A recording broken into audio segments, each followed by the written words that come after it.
Сәлем! Үйіңізде керек емес коробка жатса, бері қарай жақындаңыз, осы видеодан кейін керемет дүниені жасап шығатын боласыз. Ол үшін видеоны соңына дейін көріп, лайк, комментарий қалдырып, достарыңызбен бөлісе отырсаңыз, қуанышты боламын. Ендеше кеттік. Бізге алдымен коробка және осындай ақ А4 қағазы керек болады, және желім қайшы. Одан кейін біз коробканың көлеміне сәйкестендіріп ақ парақты қиып аламыз. Ол үшін бізге керекті шаблонның алдымен электронды нұсқасын дайындап аламыз.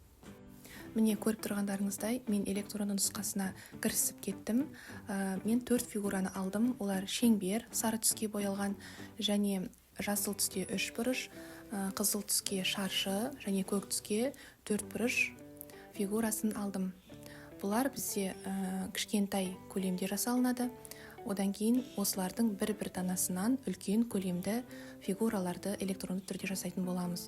Одан кейін оларды сақтап, принтерден шығаратын боламыз. Міне мына жерде мен принтерден барлық фигураларды қағазға шығарып қойдым. Бұл жерде ішіне салатын фигураларды қатты қағазға шығардым.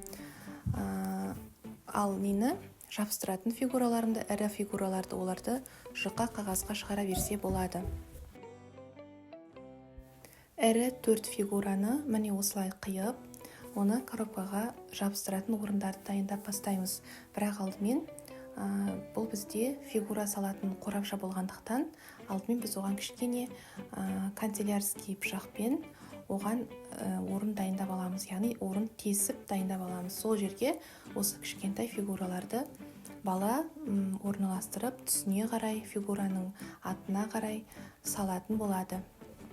Міне осылай барлық фигураларды жеке-жеке асықпай қиып аламыз.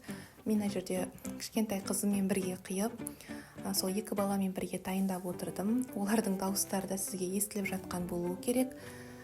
Егер кедергі жасап жатса, ренжімеңіздер дегім келеді.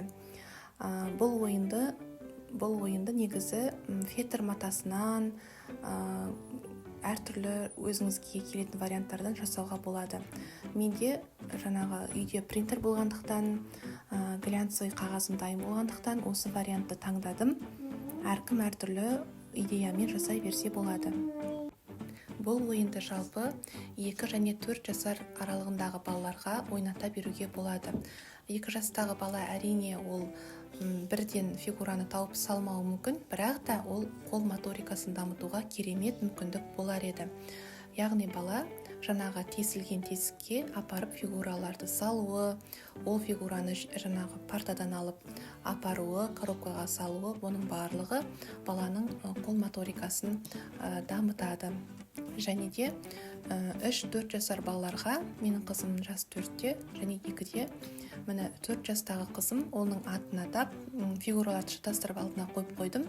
Ол соның ішінен әр қолына келгенін таңдап алып, осы коробкаға түсімен, фигурасымен сәйкестендіріп салуы керек. Және де оның атын ататқызып отырсаңыз өте жақсы болады.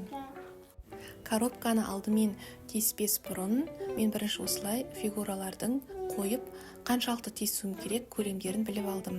Сосын сызғышпен өлшеп, ручкамен сызып алдым. Одан кейін барып коробканың орындарын канцелярский пышақпен тестім. Міне видеодағыдай қарап отырсаңыздар болады. Осы тескеннен кейін барып, оның үстіне ірі фигураларды жабыстырып, фигураларды да бірлет тесіп шықтым осының ізімен. Бұл ойынның шаблонын тегін беремін.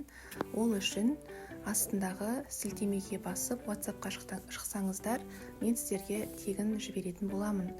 Балаларыңызды дамытып, фигуралардың түсін біліп, олардың атын атап жатса керемет емес пе аналар, иә? Сол үшін барлық видеомды көріп, алда қандай да ойын түрлерін қалар едіңіздер, комментарийға жазып кетсеңіздер, мен сіздерге міндетті түрде жауап беріп, алдағы уақытта сол ойынды осы алдарыңызға шығаратын боламын. Міне менің қыздарым ойнай бастады. Коробкамыз, ойынымыз дайын болды. Өте қызықты болды деп айта аламын, өйткені олар бұрын соңды бұлай ойнап көрмеген еді. Жалпы бұл сіздерге де балаларыңызға да пайдалы болады, өйткені сіз баламен уақыт өткізесіз, иә, баланың дамуына уақыт бөлесіз. Оның барлығы да сапалы уақыт өткізуге жатады. Сондықтан сілтеме арқылы тегін шаблонды менен алып алсаңыздар болады.